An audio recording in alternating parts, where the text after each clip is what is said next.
प्रेम जैन जी से भी पूछूंगी, क्योंकि बयान चंद्रबाबू नायडू का आया है ना कि टीडीपी ने हमेशा वक्फ संपत्तियों की रक्षा की है और आगे भी करती रहेगी। तो अब जो विरोध यहां पर मुस्लिम संगठनों का उनकी पार्टी के खिलाफ, चंद्रबाबू नायडू के खिलाफ उपज रहा है, उसके लिए वो क्या करेंगे? नीतीश कुमार तो तैयार हैं इसका राजनीतिक नुकसान उठाने के लिए, हालांकि उनके कोई प्रवक्ता आज हमारे साथ नहीं जुड़े हैं। तो क्या यहां पर चंद्रबाबू नायडू की पार्टी टीडीपी भी, प्रेम जैन भी, वो भी उस राजनीतिक नुकसान को उठाने के लिए तैयार हैं, विरोध सहने के लिए तैयार हैं? हालांकि आप लोग कह तो रहे हैं कि भाई आप तो हमेशा से आपने वक्फ संपत्तियों की रक्षा की है, अगर रक्षा की है तो सदन में आप कहां खड़े हैं, इस बिल के साथ या इस बिल के खिलाफ? पूजा जी, संभवतः कल पार्लियामेंट में पेश होने वाले वक्फ संशोधन बिल पर पूरे देश की नहीं, मुसलमान समाज की भी पूरी निगाह बनी हुई है। जमीनी रूप से राजनीतिक विषय पे पूरी जानकारी रखने वाले राजीव रंजन जी ने बहुत गहन तरीके से इसके बारे में विचार विमर्श किया और बताया भी हम लोगों को।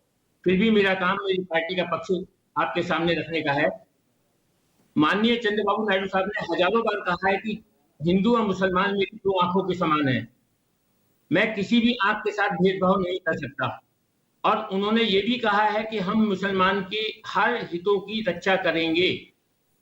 इस बारे में निश्चित रूप से मैं बोल सकता हूं कि वक्फ संशोधन बिल में चंद्रबाबू नायडू साहब की राय ली गई है। उन्होंने कुछ संशोधन बताए थे और उसका जरूर समावेश उसमें किया गया होगा।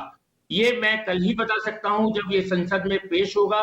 उसके बाद उसमें क्या है नहीं है इसके बारे में कल ही चर्चा कर सकते हैं। लेकिन मेरा ये कहना है कि जिस प्रकार जानते हैं कि वक्फ के पास 9 लाख एकड़ जमीन है, इधर उधर बिखरी पड़ी है, लोग उसको कब्जा कर रहे हैं। अगर उन बिखरी हुई जमीनों को फूलों की तरह समेट कर एक माला का रूप दिया जाए तो मैं समझता हूं इससे मुसलमान समाज भी बहुत खुश होगा और उसको खुश होना चाहिए। लेकिन मुस्लिम समुदाय तो जो मुस्लिम संगठन के लोग हैं वो तो आपको सीधा कह रहे हैं ना, असदुद्दीन ओवैसी क्या कह रहे हैं कि यहाँ चंद्रबाबू नायडू, नीतीश कुमार, चिराग पासवान, जयंत चौधरी, हम आपको कभी माफ नहीं करेंगे अगर ये विधेयक पास हो जाता है। ये सीधे सीधे हमारी शरीयत पर हमला करने की इजाजत दे रहे हैं भाजपाइयों को।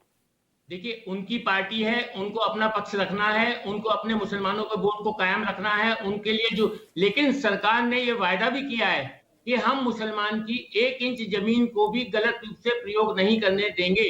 ये मैं बार बार बता रहा हूं कि जो भी बिल पेश किया जाएगा, जिस तरह आप देखिए, जिस तरह 3 तलाक का बिल आया था, कितना उसका विरोध हुआ था।